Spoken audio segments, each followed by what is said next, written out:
ايه اكتر نوع حلويات بيسبب لنا سمنة في العيد، من حلويات العيد يعني بالذات؟ بصراحة كلها يعني، ما فيش حاجة عن حاجة. انت اللي بيعرفوا يعملوا الكحك او المهتمين يعني يشوفوا الحاجات دي. انت بتجيب سواء البسكوت او الكحكة او الغريبة او ما الى ذلك، هم كلهم فكرتهم واحدة، ان انا بجيب قمح مطحون بعجنه بسمنة، يعني مش بعجنه بمية، بعجنه بقلب السمنة. السمنة هي اللي بتبقى الاساس، العجينة هي اللي بتعمل الجزء اللي هو الليكويد في العجينة بيطريها.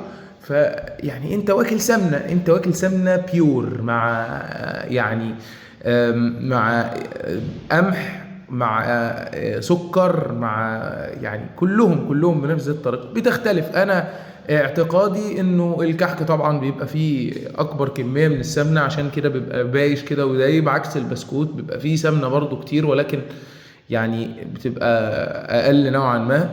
يا جماعة كل الحلويات بتتخن إذا زادت عن سعراتك الحرارية. كل الأكل عموما بيتخن، حتى لو بتاكل فراخ بس، حتى لو بتاكل خضار بس، طالما زاد عن سعراتك الحرارية فهو هيتخنك.